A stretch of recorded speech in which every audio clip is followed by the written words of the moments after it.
నమస్తే, welcome to వార్తలు వాస్తవాలు. నేను సురేష్ కట్ట. ఈరోజు వచ్చినటువంటి ప్రధానమైన పత్రికలోని వార్తలను మనం గమనించినట్లయితే ముందుగా నమస్తే తెలంగాణలో వచ్చినటువంటి వార్తలను చూసుకున్నట్లయితే ప్రధానంగా ఇదైతే ఇటు గ్యాస్ కొరత అటు పెట్రోల్ కొరత అంటూ కూడా ఇక్కడ బ్యానర్ ఐటమ్ చూడొచ్చు. ప్రధానంగా ఫస్ట్ ఫోటో ఐటమ్ చూడొచ్చు. వాస్తవానికి గవర్నమెంట్ ప్రభుత్వాలు మాత్రం ఏ కొరత లేదని చెప్పేసి చెప్తున్నాయి. కాకపోతే ఇక్కడ మాత్రం ప్రజలు మాత్రం ఇబ్బందులు పాలవుతున్నటువంటి అంశం సంబంధించి ఇక్కడ వార్త చూడొచ్చు. ఇక మరొక వార్త చూసుకున్నట్లయితే టీడీఆర్ బిగ్ స్కామ్ అంటూ కూడా బ్యానర్ ఐటమ్ చూడొచ్చు. మనం ఇక్కడ రియల్టీ రంగంలో భారీగా వైట్ కాలర్ దందా జరుగుతోంది. 600 కోట్ల దోపిడీకి కుట్ర పన్నారని చెప్పేసి ఇక్కడ వార్త చూడొచ్చు. టీడీఆర్ బ్యాంకులను శాసిస్తున్న ముఖ్య నేత అనుచరులు, అలాగే పక్కా స్కెచ్తో నిర్మాణ రంగాన్ని గుప్పిట్లోకి తీసుకున్న కోటరీ, ఏదైతే ఆ కోటరీ మొత్తం పక్కాగా ఒక పక్క ప్రణాళికాబద్ధంగా ప్లాన్ తోటే నిర్మాణ రంగాన్ని వారి గుప్పిట్లోకి తీసుకున్నారని చెప్పేసి ఇక్కడ ఈ వార్తను బట్టి మనం చూడొచ్చు. ప్రధానంగా అగ్వకు 500-600 కోట్ల విలువైన బాండ్ల కొనుగోలు కూడా జరిగాయి అంటూ కూడా చెప్తున్నటువంటి అంశం.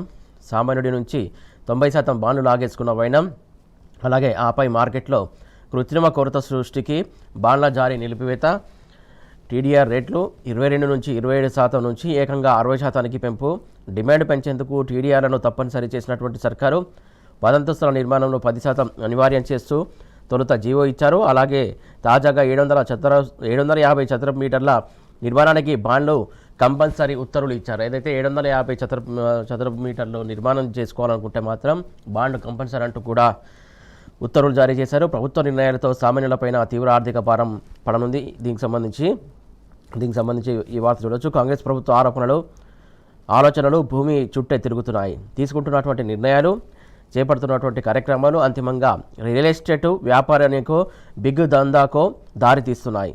ఫోర్త్ సిటీ అయినా, హిల్ట్ పాలసీ అయినా, హాట్ టాపిక్గా నడుస్తున్నటువంటి మూసీ సుందరీకరణ అయినా అన్నింటా అదే ఆగుపిస్తున్నది. కాంగ్రెస్ ప్రభుత్వం కొలువుదీరినప్పటి నుంచి చేపట్టినటువంటి ప్రతి ప్రాజెక్టు వెనుక రియల్ ఎస్టేటు కోణమే కనబడుతోంది. తాజాగా హైదరాబాద్ రియల్ ఎస్టేట్ రంగంలోనే అతిపెద్ద కుంభకోణానికి తెరలేచిందనే ఆరోపణలు వినిపిస్తున్నాయి.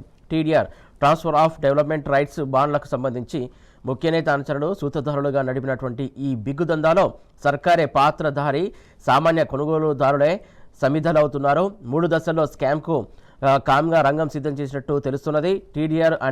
టీడీఆర్లన్నీ అగ్గోకు కొనేసి 22%గా ఉన్నటువంటి వాటిని 60%కి పెంచుకొని మార్కెట్లో వీళ్ళు ఇష్టానుసారంగా వ్యవహరిస్తున్నటువంటి తీరుకు సంబంధించి వార్త చూడొచ్చు. మరొక వార్త చూసుకున్నట్లయితే డైవర్షన్ కోసమే లొట్టపీస్ కేసు అంటూ కూడా కేటీఆర్ పదే చెప్తున్నటువంటి అంశం. దానికి సంబంధించి క్లియర్ కట్గా చూడొచ్చు. పెన్షన్ను 6,000కు పెంచకుండా కాంగ్రెస్ ప్రభుత్వం తమను మోసం చేసిందని మంగళవారం అసెంబ్లీ వద్ద కేటీఆర్ను కలిసి ఫిర్యాదు చేస్తున్నటువంటి దివ్యాంగులు, ఏదైతే దివ్యాంగులు అందరూ కూడా కాంగ్రెస్ సర్కార్ ఇస్తున్నటువంటి పెన్షన్ సంబంధించి హామీ ఇచ్చి మోసం చేసిందని చెప్పేసి అసెంబ్లీ దగ్గర కేటీఆర్ కలిసి వినతిపత్రం అందజేశారు. వారికి సంబంధించి వారి యొక్క గోడును కేటీఆర్కు విన్నవించినటువంటి అంశం సంబంధించి ఫోటో వార్త చూడొచ్చు. ఈ రేసులో ఎక్కడ నిధుల దుర్వినియోగం జరగలేదు, కావాలని మసిపూసి మారేడుకాయ చేస్తున్న సర్కారు 6 గ్యారెంటీలపై ప్రైవేటు బిల్లుకు అనుమతించాలని కోరాం. దాని నుంచి దృష్టి మరల్చేందుకే తప్పుడు ఛార్జిషీటు కుట్ర. ఈ రేసు కేసుపై బీఆర్ఎస్ వర్కింగ్ ప్రెసిడెంట్ కేటీఆర్ అందాల పోటీలతో లాభం లేకపోగా రాష్ట్రానికి అప్రతిష్ట తీసుకొచ్చి, అలాగే సీఎం ఫుట్బాల్ సరదా కోసం 100 కోట్ల నిధులు వృధా చేశారు. మూసిపై ప్రభుత్వానికి ప్రణాళిక లేదు, డిపిఆర్ లేదంటూ కూడా కేటీఆర్ ధ్వజం ఎత్తినటువంటి అంశం. కేటీఆర్ దీనికి సంబంధించి సీరియస్ అయినటువంటి అంశం. దానికి సంబంధించి వార్త క్లియర్ కట్గా మనం చూడొచ్చు.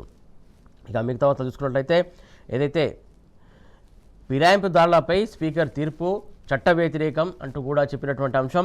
పార్టీ మారిన వారిపై వేటు వేయాల్సిందే. హైకోర్టులో బీఆర్ఎస్ న్యాయ పోరాటం చేస్తుంది. 6 ఎమ్మెల్యేలు పిటిషన్ల దాఖలు. నేడు చీఫ్ జస్టిస్ బెంచ్ ఎదుట విచారణ జరగనుంది. మరో 2 పిటిషన్లపై రేపు కూడా విచారణ జరిగే అవకాశం కనబడుతుంది. దానికి సంబంధించి ఇక్కడ మనం వార్త చూడొచ్చు. ఇక మరొక వార్త చూసుకున్నట్లయితే దామాషా లెక్కన సీట్ల పెంపు అంటూ కూడా మరొక వార్త చూస్తున్నాం.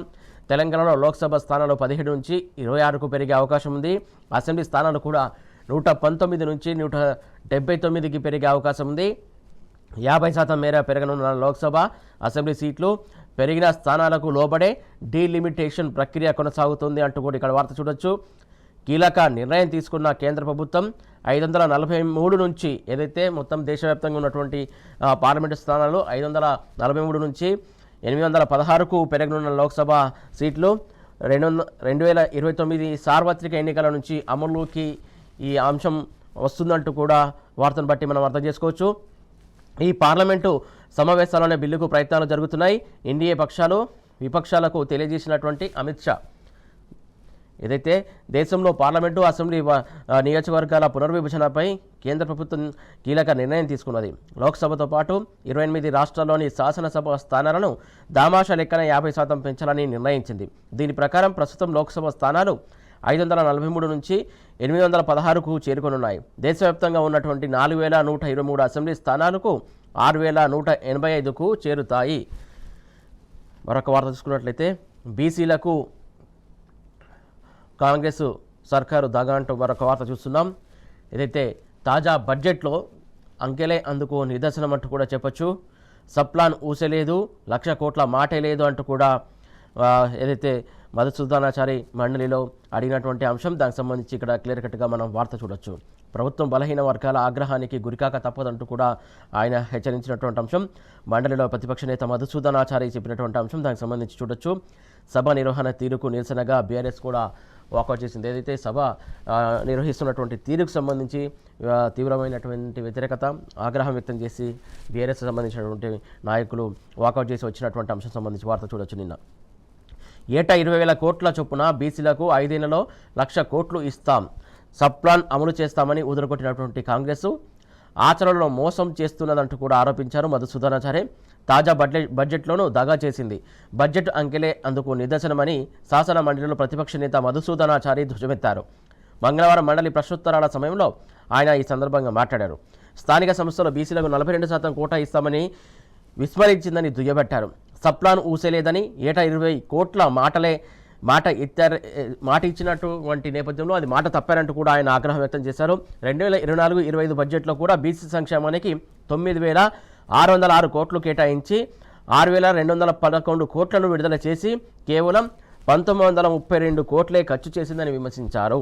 2025-26లో కూడా 11,607 కోట్లు కేటాయించి 7,214 కోట్లు విడుదల చేసి ఇప్పటివరకు ఖర్చు చేసింది కేవలం 3,000 కోట్లేనని ఆతడితో సహా ప్రభుత్వాన్ని శాసనమండలిలో మధుసూదనాచారి నిలదీసినటువంటి అంశం. ప్రధానంగా ఏదైతే ప్రతి ఏటా పెడుతున్నటువంటి బడ్జెట్, అందులో 20,000 కోట్ల బడ్జెట్ పెడతామని హామీ ఇచ్చి 10,000, 11,000 పెట్టి అందులో కూడా నిధులు కేటాయించకుండా దగా చేస్తూ మోసం చేస్తూ అందులో కూడా ఖర్చు పెట్టకుండా దాదాపు 1,000 కోట్లు లేదా 2,000 కోట్లే ఖర్చు చేస్తున్నటువంటి సందర్భం. దానికి సంబంధించి శాసనమండలిలో ఆయన నిన్న నిలదీసినటువంటి అంశం, దానికి సంబంధించి వార్త చూడొచ్చు.